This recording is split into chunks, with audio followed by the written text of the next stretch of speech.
मेरे वालों सारिਆਂ ਨੂੰ शुभेच्छा। मैं Gurpreet Kaur Cambridge international school Dasuya वालों एक बार फिर 9वीं ਦੀ ई-लर्निंग जमात ਵਿੱਚ ਤੁਹਾਡਾ ਸਭ ਦਾ ਸਵਾਗਤ ਕਰਦੀ ਹਾਂ। उम्मीद करती हाँ ਤੁਸੀਂ ਆਪਣੇ ਘਰਾਂ ਵਿੱਚ ਤੰਦਰੁਸਤ ਹੋਵੋਗੇ, ਸੁਰੱਖਿਅਤ ਹੋਵੋਗੇ ਅਤੇ ਆਪਣੀ ਪੜ੍ਹਾਈ ਜਾਰੀ ਰੱਖ ਰਹੇ ਹੋਵੋਗੇ। पिछले वीडियो ਦੇ ਵਿੱਚ ਅਸੀਂ ਕਰਤਾਰ ਸਿੰਘ ਸਰਾਭਾ ਬਾਰੇ ਜਾਣਿਆ ਸੀ। ਕਰਤਾਰ ਸਿੰਘ ਸਰਾਭਾ ਪਾਠ ਜਿਹੜਾ ਜੀਵਨੀ ਤੁਹਾਡੀ ਪਾਠ ਪੁਸਤਕ ਦੇ ਵਿੱਚ ਹੈ, ਸਾਹਿਤਿਕ ਰੰਗ ਪਾਠ ਪੁਸਤਕ ਦੇ ਵਿੱਚ ਹੈ। ਅਸੀਂ ਉਹਦੇ ਪ੍ਰਸ਼ਨ ਉੱਤਰਾਂ ਬਾਰੇ ਕੱਲ ਚਰਚਾ ਕੀਤੀ ਸੀ। 3 ਪ੍ਰਸ਼ਨ ਉੱਤਰਾਂ ਬਾਰੇ डिस्कशन हुई सी, विचार चर्चा हुई सी। ਤੁਹਾਨੂੰ ਸੰਕੇਤ ਬਿੰਦੂ ਦਿੱਤੇ ਸੀ ਮੈਂ ਕਿ ਇਹਨਾਂ ਸੰਕੇਤ ਬਿੰਦੂਆਂ ਨੂੰ ਧਿਆਨ ਵਿੱਚ ਰੱਖਦਿਆਂ ਹੋਇਆਂ ਤੁਸੀਂ ਉਹਨਾਂ ਪ੍ਰਸ਼ਨਾਂ ਦੇ ਜਵਾਬ ਲਿਖਣੇ ਆ। ਉਮੀਦ ਕਰਦੀ ਹਾਂ ਤੁਸੀਂ ਉਹ ਆਪਣੀ ਕਾਪੀ ਦੇ ਉੱਤੇ ਜ਼ਰੂਰ ਲਿਖੇ ਹੋਣਗੇ। ਤੁਹਾਡੀ ਕਿਤਾਬ ਲਿੰਕ ਤੁਹਾਨੂੰ ਮੈਂ ਦੇ ਦਿੱਤਾ ਸੀ ਈ-ਬੁੱਕ ਦਾ। ਉਮੀਦ ਹੈ ਤੁਸੀਂ ਉਹ ਈ-ਬੁੱਕ ਤੋਂ ਜ਼ਰੂਰ ਪਾਠ ਪੜ੍ਹਿਆ ਹੋਵੇਗਾ। ਪੰਨਾ ਨੰਬਰ 60 ਤੋਂ 64 ਤੇ ਸੀ ਇਹ ਪਾਠ। ਤੇ ਬਾਕੀ ਦੇ ਪ੍ਰਸ਼ਨ ਅਸੀਂ ਹੁਣ ਇਸ ਪਾਠ ਦੇ ਵਿੱਚ ਡਿਸਕਸ ਕਰਾਂਗੇ, ਉਹਨਾਂ ਬਾਰੇ ਵਿਚਾਰ ਚਰਚਾ ਕਰਾਂਗੇ ਕਿ ਬੈਕ ਐਕਸਰਸਾਈਜ਼ ਤੋਂ ਇਲਾਵਾ ਹੋਰ ਕਿਹੜੇ ਪ੍ਰਸ਼ਨ ਆ ਜਿਹੜੇ ਪੁੱਛੇ ਜਾ ਸਕਦੇ ਆ 2-2 ਨੰਬਰ ਦੇ, ਤੁਸੀਂ ਉਹਨਾਂ ਨੂੰ ਕਿੱਦਾਂ ਲਿਖਣਾ ਹੈ। ਤੇ ਚਲੋ ਫਿਰ ਸ਼ੁਰੂਆਤ ਕਰਦੇ ਹਾਂ। ਕੱਲ ਪ੍ਰਸ਼ਨ ਜਿਹੜੇ ਕੀਤੇ ਸੀ ਉਹ ਸੀ ਕਰਤਾਰ ਸਿੰਘ ਸਰਾਭਾ ਦਾ ਜਨਮ ਤੇ ਉਹਦੇ ਪਰਿਵਾਰ ਬਾਰੇ ਦੱਸੋ। ਦੂਸਰਾ ਪ੍ਰਸ਼ਨ ਅਸੀਂ ਕੀਤਾ ਸੀ ਕਰਤਾਰ ਸਿੰਘ ਸਰਾਭਾ ਦੀ ਪੜ੍ਹਾਈ ਬਾਰੇ ਦੱਸੋ। ਤੀਸਰਾ ਪ੍ਰਸ਼ਨ ਕੀਤਾ ਸੀ ਕਰਤਾਰ ਸਿੰਘ ਸਰਾਭਾ ਉਚੇਰੀ ਵਿਦਿਆਲੇ ਕਿੱਥੇ ਗਿਆ ਸੀ ਤੇ ਇਮੀਗ੍ਰੇਸ਼ਨ ਅਧਿਕਾਰੀ ਨਾਲ ਉਸਦੀ ਕੀ ਗੱਲਬਾਤ ਹੋਈ ਸੀ। ਸਿਰਫ ਇਹ 3 ਪ੍ਰਸ਼ਨਾਂ ਬਾਰੇ ਕੱਲ ਵਿਚਾਰ ਚਰਚਾ ਸੀ। ਸੰਕੇਤ ਬਿੰਦੂ ਦੱਸ ਦਿੱਤੇ ਸੀ ਕਿ ਤੁਸੀਂ ਕਿਵੇਂ ਇਹਨਾਂ ਦੇ ਉੱਤਰ ਲਿਖਣੇ ਆ। ਅੱਜ ਅੱਗੇ ਚੱਲਦੇ ਆ ਅੱਗੇ ਪ੍ਰਸ਼ਨਾਂ ਦੇ ਉੱਤੇ। ਬੈਕ ਐਕਸਰਸਾਈਜ਼ ਉੱਤੇ ਵੀ ਪ੍ਰਸ਼ਨ ਦਿੱਤੇ ਹੋਏ ਆ ਤੁਹਾਡੇ, ਠੀਕ ਹੈ। ਉਹ ਬੈਕ ਐਕਸਰਸਾਈਜ਼ ਦੇ ਵਿੱਚ ਉੱਤੇ ਜਿਹੜੇ ਪ੍ਰਸ਼ਨ ਆ, ਪਹਿਲਾ ਪ੍ਰਸ਼ਨ ਹੈ ਉਹਦਾ ਕਰਤਾਰ ਸਿੰਘ ਸਰਾਭਾ ਦੇ ਮੁੱਢਲੇ ਜੀਵਨ ਤੇ ਰੋਸ਼ਨੀ ਪਾਓ। ਮੁੱਢਲਾ ਜੀਵਨ ਉਹਦਾ ਸ਼ੁਰੂਆਤੀ ਜੀਵਨ ਹੈ ਨਾ, ਉਹ ਆਪਾਂ ਕੱਲ ਕਰ ਲਿਆ। ਕਰਤਾਰ ਸਿੰਘ ਸਰਾਭਾ ਉੱਚ ਵਿੱਦਿਆ ਹਾਸਲ ਕਰਨ ਲਈ ਕਿਹੜੇ ਦੇਸ਼ ਗਿਆ ਸੀ ਪਾਠ ਦੀ ਬੈਕ ਐਕਸਰਸਾਈਜ਼ ਦੇ ਵਿੱਚ, ਠੀਕ ਹੈ। ਆਹੀ ਇੰਨਾ ਕੁ ਪ੍ਰਸ਼ਨ ਹੈ ਤੁਹਾਡਾ, ਕਿਹੜੇ ਦੇਸ਼ ਗਿਆ ਸੀ ਨਾ। ਉਹਦੇ ਵਿੱਚ ਹੁਣ ਇਹ 1 ਨੰਬਰ ਦਾ ਪ੍ਰਸ਼ਨ ਬਣੇਗਾ, 1 ਨੰਬਰ ਦਾ ਉੱਤਰ ਬਣੇਗਾ, ਪਰ ਬਲੂਪ੍ਰਿੰਟ ਦੇ ਅਕੋਰਡਿੰਗ ਜੀਵਨੀ 'ਚ ਤੁਹਾਨੂੰ ਆਉਣਾ ਹੈ 2 ਨੰਬਰ ਦਾ। ਇਹਦੇ ਨਾਲ ਫਿਰ ਤੁਸੀਂ ਐਡ ਕਰਨਾ ਹੈ ਇਮੀਗ੍ਰੇਸ਼ਨ ਅਧਿਕਾਰੀ ਨਾਲ ਕਰਤਾਰ ਸਿੰਘ ਸਰਾਭਾ ਦੀ ਕੀ ਗੱਲਬਾਤ ਹੋਈ, ਠੀਕ ਹੈ। ਉਸ ਤੋਂ ਬਾਅਦ ਅੱਗੇ ਹੈ ਭਗਤ ਸਿੰਘ ਦੀ ਜੇਬ ਵਿੱਚ ਕਿਸ ਦੀ ਤਸਵੀਰ ਰਹਿੰਦੀ ਸੀ ਤੇ ਕਿਉਂ। ਹਾਂਜੀ ਵੀ ਵੀਡੀਓ 'ਚ ਵੀ ਮੈਂ ਦੱਸਿਆ ਸੀ, ਕੱਲ ਵੀ ਗੱਲ ਹੋਈ ਹੈ, ਪਿਛਲੇ ਵੀਡੀਓ ਦੇ ਵਿੱਚ ਵੀ। ਕਿਉਂ ਰਹਿੰਦੀ ਸੀ ਭਗਤ ਸਿੰਘ ਦੀ ਜੇਬ ਵਿੱਚ ਕਰਤਾਰ ਸਿੰਘ ਦੀ ਤਸਵੀਰ? ਕਿਉਂਕਿ ਉਹ ਉਸ ਨੂੰ ਆਪਣਾ ਭਰਾ, ਦੋਸਤ, ਪ੍ਰੇਰਨਾ ਸਰੋਤ ਮੰਨਦਾ ਸੀ, ਠੀਕ ਹੈ। ਉਸ ਤੋਂ ਬਾਅਦ ਹੁਣ ਅਸੀਂ ਅੱਗੇ ਚੱਲਦੇ ਹਾਂ। ਅਸੀਂ ਕੱਲ ਗੱਲ ਕਰ ਲਈ ਸੀ ਕਿ ਉਹ 9ਵੀਂ ਦੀ ਪੜ੍ਹਾਈ ਵਿੱਚੇ ਹੀ ਛੱਡ ਕੇ ਆਪਣੇ ਚਾਚਾ ਜੀ ਦੇ ਕੋਲ ਉੜੀਸਾ ਚਲੇ ਗਏ ਸੀ। ਹੁਣ ਤੁਹਾਨੂੰ ਇੱਕ ਪ੍ਰਸ਼ਨ ਪੁੱਛਿਆ ਜਾ ਸਕਦਾ ਹੈ ਅਗਲਾ, ਕਰਤਾਰ ਸਿੰਘ ਸਰਾਭਾ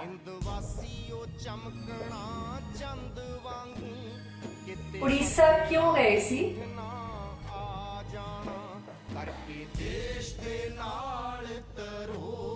ਅਤੇ ਉੱਥੇ ਜਾ ਕੇ ਉਹਨਾਂ ਦੇ ਜੀਵਨ ਵਿੱਚ ਕੀ ਤਬਦੀਲੀ ਆਈ?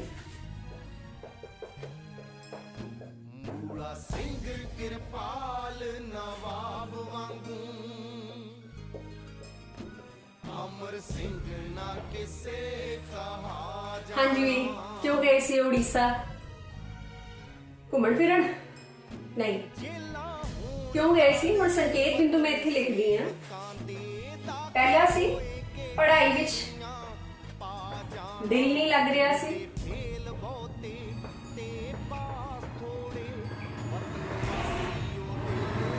ਠੀਕ ਹੈ। ਇਹ ਸੀ ਕਾਰਨ ਉਹ ਉੜੀਸਾ ਕਿਉਂ ਗਏ ਸੀ, ਕਿਉਂਕਿ ਉਹਨਾਂ ਦਾ ਪੜ੍ਹਾਈ ਵਿੱਚ ਦਿਲ ਨਹੀਂ ਲੱਗ ਰਿਹਾ ਸੀ। ਉੱਥੇ ਜਾ ਕੇ ਉਹਨਾਂ ਦੇ ਵਿੱਚ ਕੀ ਤਬਦੀਲੀ ਆਈ?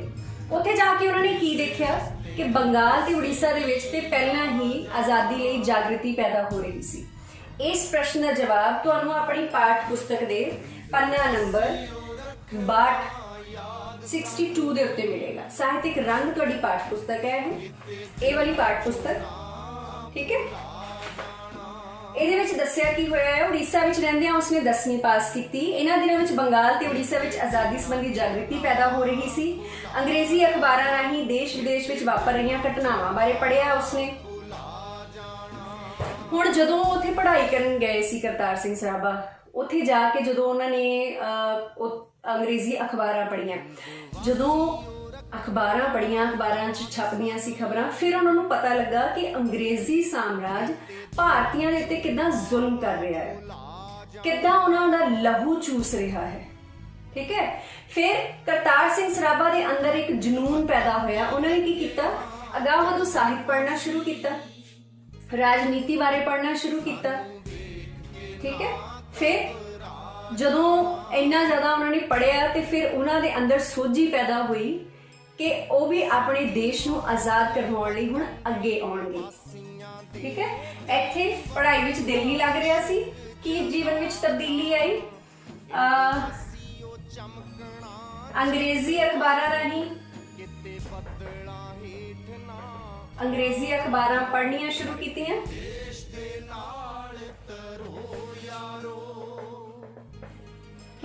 ਅਤੇ ਅੰਗਰੇਜ਼ਾਂ ਦੇ ਜ਼ੁਲਮਾਂ ਬਾਰੇ ਜਾਣਿਆ।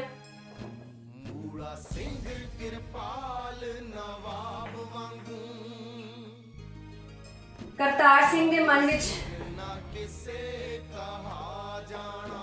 ਵਿੱਚ ਵੀ ਆਪਣੇ ਦੇਸ਼ ਲਈ, ਦੇਸ਼ ਨੂੰ ਆਜ਼ਾਦ ਕਰਵਾਉਣ ਲਈ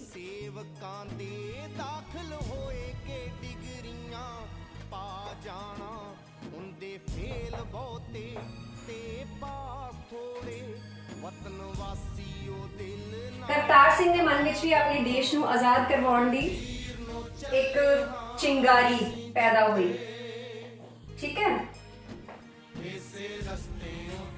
ਕਿ ਕਰਤਾਰ ਸਿੰਘ ਵੀ ਚਾਹੁੰਦਾ ਸੀ ਕਿ ਉਹ ਵੀ ਕਿਸੇ ਨਾ ਕਿਸੇ ਤਰ੍ਹਾਂ ਆਪਣੇ ਦੇਸ਼ ਨੂੰ ਆਜ਼ਾਦ ਕਰਵਾਏ, ਅੰਗਰੇਜ਼ੀ ਸਾਮਰਾਜ ਦਾ ਜਿਹੜਾ ਉਹਨਾਂ ਦੇ ਭਾਰਤੀਆਂ ਦੇ ਉੱਤੇ ਜ਼ੁਲਮ ਹੋ ਰਿਹਾ ਹੈ, ਕਿਸੇ ਨਾ ਕਿਸੇ ਤਰ੍ਹਾਂ ਉਹਦਾ ਖਾਤਮਾ ਕੀਤਾ ਜਾਏ। ਹੁਣ ਇਹ ਕਰਤਾਰ ਸਿੰਘ ਸਰਾਭਾ ਜਿਹੜਾ ਸੀ ਛੋਟੀ ਉਮਰ ਦਾ ਸੀ, ਜੋ ਬਹੁਤ ਜ਼ਿਆਦਾ ਛੋਟੀ ਉਮਰ ਸੀ, 18 ਸਾਲ ਦੀ ਉਮਰ ਸੀ ਉਸ ਵੇਲੇ। ਤੇ ਉਸ ਵੇਲੇ ਕੁਝ ਗਰਮ ਖੂਨ ਵਾਲਿਆਂ ਨੇ ਨਾ ਸ਼ਸਤਰ ਕ੍ਰਾਂਤੀ ਲਿਆਉਣ ਬਾਰੇ ਸੋਚਿਆ। ਸ਼ਸਤਰ ਕ੍ਰਾਂਤੀ ਹਥਿਆਰਾਂ ਦੇ ਨਾਲ। ਠੀਕ ਹੈ, ਹਥਿਆਰਾਂ ਦੇ ਨਾਲ ਉਹ ਕੀ ਚਾਹੁੰਦੇ ਸੀ ਕਿ ਕਿਸੇ ਨਾ ਕਿਸੇ ਤਰ੍ਹਾਂ ਅਸੀਂ ਅੰਗਰੇਜ਼ਾਂ ਨੂੰ ਆਪਣੇ ਦੇਸ਼ ਚੋਂ ਬਾਹਰ ਕੱਢਣਾ ਹੀ ਕੱਢਣਾ ਹੈ। ਉਹ ਸਾਡੇ ਦੇਸ਼ ਵਾਸੀਆਂ ਤੇ ਇੰਨਾ ਜ਼ੁਲਮ ਕਰਦੇ ਆ, ਅਸੀਂ ਵੀ ਉਹਨਾਂ ਨੂੰ ਮਜ਼ਾ ਚਖਾਉਣਾ ਹੀ ਚਖਾਉਣਾ ਹੈ। ਠੀਕ ਹੈ, ਹੁਣ ਤੁਹਾਡਾ ਅਗਲਾ ਪ੍ਰਸ਼ਨ ਕੀ ਆਏਗਾ ਇਹਦੇ ਵਿੱਚ?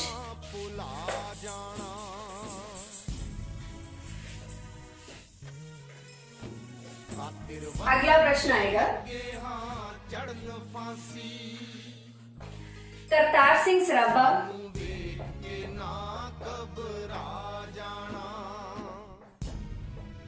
सराभा दा गदर लहर विच की योगदान सी?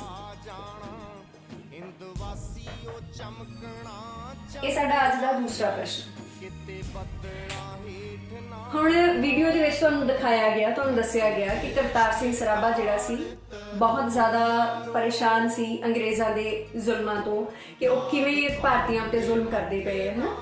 ਤੇ ਕ੍ਰਾਂਤੀਕਾਰੀ ਸੋਚ ਰੱਖਣ ਵਾਲਿਆਂ ਦੀ ਇੱਕ ਪਾਰਟੀ ਬਣਾਈ ਗਈ, ਦਾ Hindi association of Pacific coast ਨਾਂ ਦਿੱਤਾ ਗਿਆ ਸੀ ਉਸ ਪਾਰਟੀ ਨੂੰ।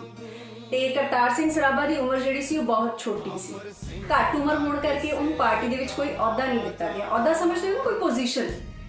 ਠੀਕ ਹੈ, ਪਾਰਟੀ ਦੇ ਵਿੱਚ ਬਹੁਤ ਸਾਰੇ ਮੈਂਬਰਸ ਹੁੰਦੇ ਆ, ਬਹੁਤ ਸਾਰੀਆਂ ਉਹਨਾਂ ਦੇ ਕੰਮ ਹੁੰਦੇ ਆ, ਪਰ ਉਹਦੀ ਉਮਰ ਜ਼ਿਆਦਾ ਛੋਟੀ ਸੀ, ਇਸ ਕਰਕੇ ਉਹਨੂੰ ਕੋਈ ਅਹੁਦਾ ਨਹੀਂ ਦਿੱਤਾ ਗਿਆ ਸੀ।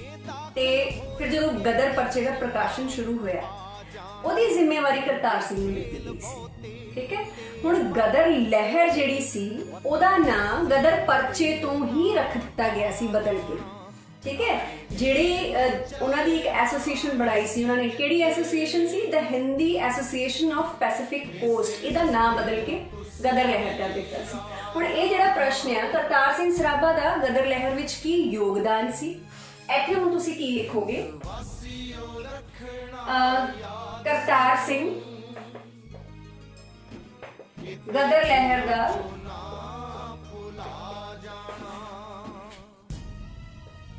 एक अहम मैंबर सी। ठीक है, फिर ये भी लिख सकते हो उम्र छोटी होने करके उसनूं कोई अहुदा नहीं दिता गया। गदर पर्चे की जिम्मेवारी उसनूं दिती गई सी। गदर पर्चे की जिम्मेवारी सौंपी गई सी। गदर पर्चे लई की करदा हुंदा सी होर ओह जोशीलियां कवितावां लिखदा सी। ठीक है,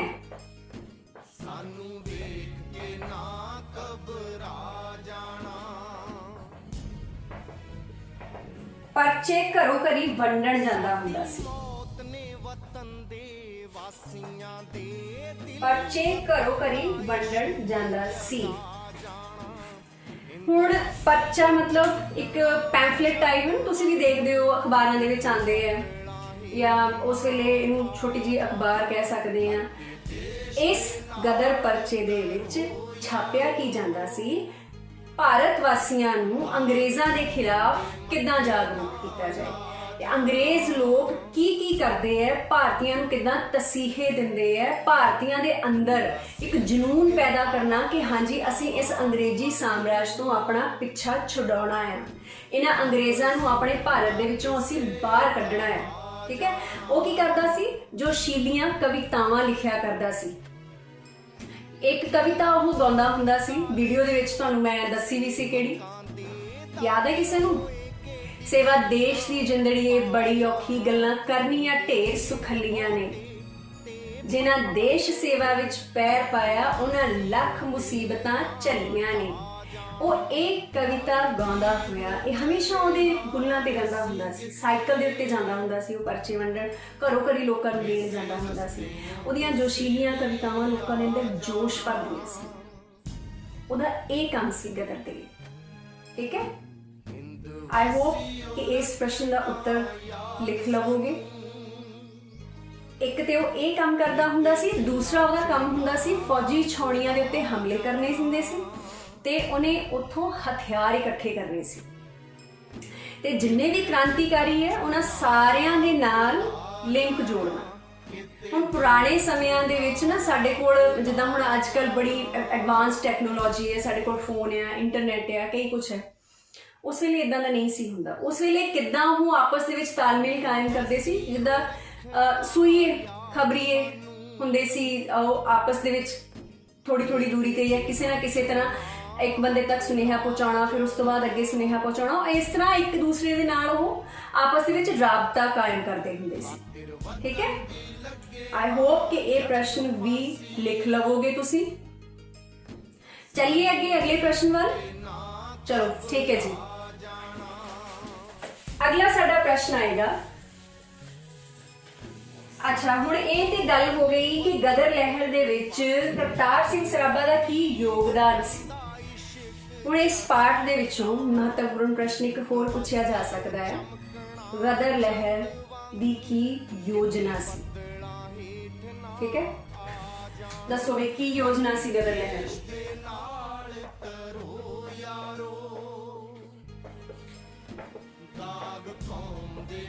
गदर लहर दी की योजना सी?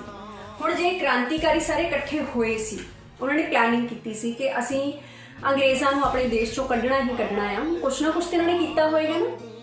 वो की योजना सी उन्हां दी कि की करना है? गदर दा मतलब हुंदा क्रांति करनी, विद्रोह कर देना।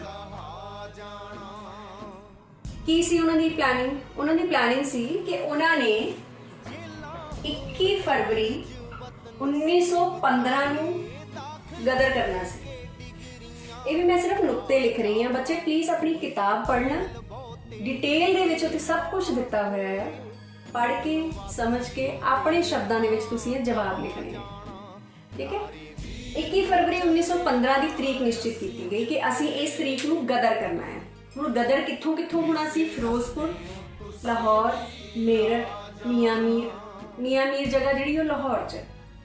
ये प्लानिंग हुई सी कि इन्हां जगह तो क्रांतिकारी जिहड़े है वो गदर करनी। फिर सी 20 फरवरी नूं लोपोके के पुलिस स्टेशन ते हमला करके सारिਆਂ ने अपने लाहौर पहुंचना सी। विष्णु गणेश पिंगले से एक उन्हें मेरठ की कार्रवाई हिस्सा लेना सी। ਤੇ ਕਰਤਾਰ ਸਿੰਘ ਸਰਾਭਾ ਨੇ ਫਿਰੋਜ਼ਪੁਰ ਦੀ ਕਾਰਵਾਈ 'ਚ ਹਿੱਸਾ ਲੈਣਾ ਸੀ। ਠੀਕ ਹੈ, ਇਹ ਉਹਨਾਂ ਦੀ ਯੋਜਨਾ ਸੀ ਸਾਰੀ। ਹੁਣ ਇੱਥੇ ਤੁਸੀਂ ਸਾਰੀ ਯੋਜਨਾ ਲਿਖ ਸਕਦੇ ਹੋ ਕਿ ਕੀ ਉਹਨਾਂ ਦੀ ਪਲੈਨਿੰਗ ਸੀ, ਕਿਹੜੀ ਕਿਹੜੀ ਤਰੀਕ ਨੂੰ ਉਹਨਾਂ ਨੇ ਕਿੱਥੇ ਕਿੱਥੇ ਹਮਲਾ ਕਰਨਾ ਸੀ ਤੇ ਕਿੱਥੇ ਪਹੁੰਚਣਾ ਸੀ। ਫਿਰ ਇੱਕ ਹੋਰ ਪ੍ਰਸ਼ਨ ਤੁਹਾਨੂੰ ਪੁੱਛਿਆ ਜਾ ਸਕਦਾ ਹੈ, ਗਦਰ ਲਹਿਰ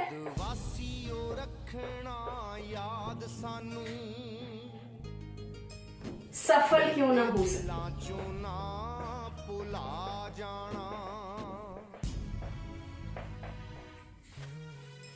ਹਾਂਜੀ ਵੀ ਇਹ ਵੀ ਦੱਸਿਆ ਸੀ ਵੀਡੀਓ ਦੇ ਵਿੱਚ ਤੁਹਾਨੂੰ ਕਿ ਗਦਰ ਲਹਿਰ ਸਫਲ ਕਿਉਂ ਨਾ ਹੋ ਸਕੀ। ਕੀ ਕਾਰਨ ਸੀ ਕਿ ਗਦਰ ਲਹਿਰ ਸ਼ੁਰੂ ਹੋਣ ਤੋਂ ਪਹਿਲਾਂ ਹੀ ਖਤਮ ਹੋ ਗਈ ਸੀ।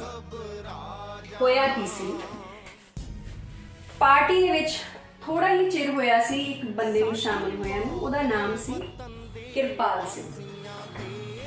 ਉਸਨੇ ਕੀ ਕੀਤਾ, ਉਹ ਅੰਗਰੇਜ਼ਾਂ ਦਾ ਮੁਖਬਰ ਸੀ, ਸੂਈਆ ਸੀ, ਹੈ ਨਾ, ਅੰਗਰੇਜ਼ਾਂ ਨੂੰ ਖਬਰਾਂ ਦੇ ਦਿੰਦਾ ਸੀ ਜਾ ਕੇ। ਕਿਰਪਾਲ ਸਿੰਘ ਨੇ ਕੀ ਕੀਤਾ, ਉਹਨਾਂ ਦੀ ਜਿੰਨੀ ਵੀ ਪਲੈਨਿੰਗ ਸੀ ਗਦਰ ਲਹਿਰ ਦੀ, ਉਹ ਜਾ ਕੇ ਅੰਗਰੇਜ਼ਾਂ ਨੂੰ ਦੇ ਦਿੱਤੀ। ਬਈ ਕਰਤਾਰ ਸਿੰਘ ਸਰਾਭਾ ਤੇ ਉਹਦੇ ਸਾਥੀ ਜਿਹੜੇ ਹੈ ਉਹਨਾਂ ਦੀ ਇਹ ਪਲੈਨਿੰਗ ਹੈ। ਹੁਣ ਇੱਥੇ ਸਾਰੀ ਤੁਸੀਂ ਪਲੈਨਿੰਗ ਇਨ ਸ਼ਾਰਟ ਲਿਖੋਗੇ ਕੀ ਉਹਨਾਂ ਦੀ ਪਲੈਨਿੰਗ ਸੀ, ਤੇ ਏਦਾਂ ਉਹਨਾਂ ਨੇ ਗਦਰ ਕਰਨਾ ਹੈ। ਉਹਨੇ ਕੀ ਕੀਤਾ, ਸਾਰੀ ਯੋਜਨਾ ਦੀ ਖਬਰ ਜਾ ਕੇ ਕੀ ਕੀਤਾ ਸੀ, ਅੰਗਰੇਜ਼ਾਂ ਨੂੰ ਦੱਸ ਦਿੱਤੀ ਸੀ। ਕਰਤਾਰ ਸਿੰਘ ਸਰਾਭਾ ਜਿਹੜਾ ਸੀ ਉਹਨਾਂ ਨੂੰ ਵੀ ਪਤਾ ਲੱਗ ਗਿਆ ਕਿ ਇਹ ਖਬਰ ਅੰਗਰੇਜ਼ਾਂ ਕੋਲ ਪਹੁੰਚ ਗਈ ਹੈ। ਹੁਣ ਤੁਹਾਡੇ ਮਨ 'ਚ ਇੱਕ ਸਵਾਲ ਹੋਏਗਾ ਕਿ ਉਸ ਵੇਲੇ ਇੰਨੇ ਜ਼ਿਆਦਾ ਸਾਡੇ ਕੋਲ ਨਹੀਂ ਸੀਗੇ ਇਕਵਿਪਮੈਂਟਸ ਕਿ ਇੰਨੀ ਜਲਦੀ ਕਿਸੇ ਤੱਕ ਸੁਨੇਹਾ ਪਹੁੰਚ ਜਾਏ, ਪਰ ਜਿਵੇਂ ਮੈਂ ਪਹਿਲਾਂ ਦੱਸਿਆ ਕਿ ਉਹ ਬਹੁਤ ਵਧੀਆ ਤਰੀਕੇ ਨਾਲ ਕੰਮ ਕਰਦੇ ਹੁੰਦੇ ਸੀ। ਫਿਰ ਕੀ ਹੋਇਆ ਜੀ, ਉਹਨਾਂ ਕੋਲ ਫੋਨ ਨਹੀਂ ਸੀ ਜਾਂ ਕੋਈ ਮਤਲਬ ਇੰਟਰਨੈਟ ਫੈਸਿਲਿਟੀਜ਼ ਨਹੀਂ ਸੀ, ਕਿਸੇ ਨਾ ਕਿਸੇ ਤਰ੍ਹਾਂ ਉਹਨਾਂ ਨੂੰ ਵੀ ਪਤਾ ਲੱਗ ਗਿਆ ਸੀ, ਉਹਨਾਂ ਦੇ ਵੀ ਸੂਈਏ ਹੁੰਦੇ ਕਿ ਅੰਗਰੇਜ਼ਾਂ ਕੋਲੇ ਖਬਰ ਪਹੁੰਚ ਗਈ ਹੈ। ਤੇ ਉਹਨਾਂ ਨੇ ਕੀ ਕੀਤਾ, ਜਲਦੀ ਦੇ ਵਿੱਚ ਤਰੀਕ ਬਦਲ ਕੇ ਕਿੰਨੀ ਕੀਤੀ ਸੀ, ਉਹਨਾਂ ਨੇ ਜਲਦੀ ਦੇ ਵਿੱਚ ਤਰੀਕ ਬਦਲ ਕੇ ਕਰ ਦਿੱਤੀ 19 ਫਰਵਰੀ 1915। ਕਿਰਪਾਲ ਸਿੰਘ ਨੇ ਇਹ ਵੀ ਜਾ ਕੇ ਦੱਸ ਦਿੱਤੀ। ਠੀਕ ਹੈ, ਅੰਗਰੇਜ਼ਾਂ ਨੇ ਥਾਂ ਛਾਪੇਮਾਰੀ ਕੀਤੀ, ਬਹੁਤ ਸਾਰੇ ਕ੍ਰਾਂਤੀਕਾਰੀਆਂ ਨੂੰ ਉਹਨਾਂ ਨੇ ਗ੍ਰਿਫਤਾਰ ਕਰ ਲਿਆ। ਇਸ ਤਰ੍ਹਾਂ ਗਦਰ ਲਹਿਰ ਸ਼ੁਰੂ ਹੋਣ ਤੋਂ ਪਹਿਲਾਂ ਹੀ ਖਤਮ ਹੋ ਗਈ। ਹੁਣ ਇੱਥੇ ਤੁਸੀਂ ਇੱਕ ਪਾਰਟਿਕੂਲਰ ਡੇਟ ਵੀ ਮੈਂਸ਼ਨ ਕਰ ਸਕਦੇ ਹੋ ਕਿ ਕਿੰਨੀ ਤਰੀਕ ਨੂੰ ਵਿਸ਼ਨੂੰ ਗਣੇਸ਼ ਪਿੰਗਲੇ ਨੂੰ ਗ੍ਰਿਫਤਾਰ ਕੀਤਾ ਗਿਆ ਤੇ ਕਦੋਂ ਕਰਤਾਰ ਸਿੰਘ ਸਰਾਭਾ ਨੂੰ ਗ੍ਰਿਫਤਾਰ ਕੀਤਾ ਗਿਆ। ਤੁਹਾਡੀ ਪਾਠ ਪੁਸਤਕ ਦੇ ਵਿੱਚ ਇਹ ਡੇਟਸ ਦੱਸੀਆਂ ਹੋਈਆਂ। ਠੀਕ ਹੈ, ਪੇਜ ਨੰਬਰ 63 ਦੇ ਉੱਤੇ ਇੱਥੇ 2 ਮਾਰਚ 1915 ਨੂੰ ਵਿਸ਼ਨੂੰ ਗਣੇਸ਼ ਪਿੰਗਲੇ ਨੂੰ ਤੇ 23 ਮਾਰਚ 1915 ਨੂੰ ਕਰਤਾਰ ਸਿੰਘ ਸਰਾਭਾ ਨੂੰ 2 ਮਾਰਚ 1915 ਨੂੰ ਕਰਤਾਰ ਸਿੰਘ ਤੇ 23 ਮਾਰਚ 1915 ਨੂੰ ਵਿਸ਼ਨੂੰ ਗਣੇਸ਼ ਪਿੰਗਲੇ ਨੂੰ। ਠੀਕ ਹੈ, ਉਹਨਾਂ ਦੀ ਹੁਣ ਗ੍ਰਿਫਤਾਰੀ ਹੋ ਗਈ। ਇਹ ਲਿਖ ਲਓਗੇ ਨਾ ਹੁਣ ਤੁਸੀਂ। ਇਸ ਤੋਂ ਬਾਅਦ ਅਸੀਂ ਅੱਗੇ ਚੱਲਦੇ ਹਾਂ।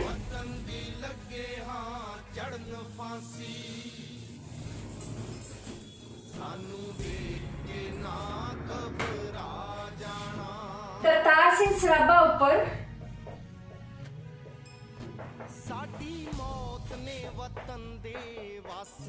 ਕੀ ਇਲਜ਼ਾਮ ਲਗਾਇਆ ਗਿਆ। ਹੁਣ ਤੁਹਾਡੀ ਬੈਕ ਐਕਸਰਸਾਈਜ਼ ਦੇ ਵਿੱਚ ਨਾ ਸਿਰਫ ਇਹੀ ਪ੍ਰਸ਼ਨ ਹੈ।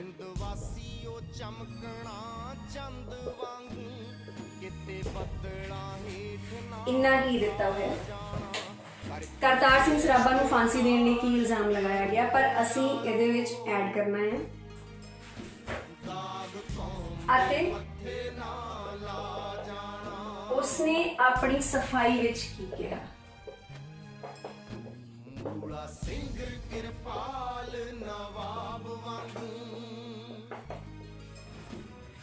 ਕਰਤਾਰ ਸਿੰਘ ਸਰਾਭਾ ਉੱਪਰ ਕੀ ਇਲਜ਼ਾਮ ਲਗਾਇਆ ਗਿਆ ਸੀ। ਉਹਦੇ ਉੱਤੇ ਇਲਜ਼ਾਮ ਲੱਗਾ ਕਿ ਇਹਨੇ ਅੰਗਰੇਜ਼ੀ ਰਾਜ ਦਾ ਤਖਤਾ ਪਲਟਣ ਦੀ ਕੋਸ਼ਿਸ਼ ਕੀਤੀ। ਠੀਕ ਹੈ, ਏਦਾਂ ਦੇ ਉਹਦੇ ਉੱਤੇ ਸੰਗੀਨ ਇਲਜ਼ਾਮ ਲਗਾਏ ਤੇ ਉਹਨੇ ਆਪਣੀ ਸਫਾਈ 'ਚ ਕੀ ਕਿਹਾ ਸੀ। ਉਸਨੇ ਨਾ ਤੇ ਆਪ ਕੁਝ ਕਿਹਾ, ਨਾ ਹੀ ਅਦਾਲਤ ਵੱਲੋਂ ਨਿਯਤ ਕੀਤੇ ਗਏ ਵਕੀਲ ਨੂੰ ਕੁਝ ਕਹਿਣ ਦਿੱਤਾ। ਉਹ ਸਿਰਫ ਇਹੀ ਕਹਿ ਰਿਹਾ ਸੀ ਕਿ ਮੈਨੂੰ ਜਲਦ ਤੋਂ ਜਲਦ ਫਾਂਸੀ ਦਿੱਤੀ ਜਾਵੇ, ਮੈਨੂੰ ਸਾਰੇ ਇਲਜ਼ਾਮ ਮਨਜ਼ੂਰ ਹਨ, ਮੈਂ ਆਪਣੇ ਦੇਸ਼ ਨੂੰ ਤੁਹਾਡੀ ਗੁਲਾਮੀ ਤੋਂ ਆਜ਼ਾਦ ਕਰਵਾਉਣਾ ਚਾਹੁੰਦਾ ਹਾਂ, ਮੈਂ ਦੁਬਾਰਾ ਜਨਮ ਲੈ ਕੇ ਆਪਣੇ ਇਸ ਅਧੂਰੇ ਕੰਮ ਨੂੰ ਪੂਰਾ ਕਰਾਂਗਾ। ਠੀਕ ਹੈ, ਫਿਰ ਗੋਰੀ ਸਰਕਾਰ ਦੀ ਇੱਕ ਵਿਸ਼ੇਸ਼ ਟ੍ਰਾਈਬਿਊਨਲ ਨੇ, ਟ੍ਰਾਈਬਿਊਨਲ ਹੁੰਦਾ ਜੱਜਾਂ ਦਾ ਇੱਕ ਪੈਨਲ, ਵਿਸ਼ੇਸ਼ ਟ੍ਰਾਈਬਿਊਨਲ ਨੇ ਉਸ ਨੂੰ ਖਤਰਨਾਕ ਇਨਕਲਾਬੀ ਕਰਾਰ ਦਿੰਦੇ ਹੋਏ ਉਸ ਨੂੰ ਫਾਂਸੀ ਦੀ ਸਜ਼ਾ ਸੁਣਾ ਦਿੱਤੀ ਤੇ ਉਸ ਨੂੰ ਅੰਤ ਫਾਂਸੀ ਦੇ ਦਿੱਤੀ। ਇਸ ਪ੍ਰਸ਼ਨ ਦਾ ਉੱਤਰ ਜਿਹੜਾ ਤੁਸੀਂ ਲਿਖੋਗੇ ਉਹ ਤੁਹਾਡਾ ਕਿਤਾਬ ਦੇ ਵਿੱਚ ਹੈ, ਪੇਜ ਨੰਬਰ 64 ਦੇ ਉੱਤੇ। किताब देखना, अपनी ई बुक देखना, मिल जाएगा वो। ठीक है, पढ़ के समझ के जरूर लिखना। हुण जिन्ने भी प्रश्न अज असीं विचार चर्चा की है, तुसीं वो सारे के सारे प्रश्न अपनी कापी ते जरूर लिखना। कोई भी जे अजे भी कोई परेशानी आ रही है, पाठ समझ नहीं आ रहा, कोई गल नहीं, तुसीं कॉन्टैक्ट कर सकते हो। असीं जरूर कोशिश करांगे कि तुहाडी इस समस्या नूं हल किया जाए। तो उम्मीद करती हाँ कि तुसीं ये प्रश्न कापी के उत्ते जरूर लिखोगे। अगले वीडियो दे विच फिर मिलांगे इसे ही पाठ नाल संबंधित फिर तो एक बार विचार चर्चा शुरू तो लैके अंत तक। तद तक लिए घरां च रहो, सुरक्षित रहो।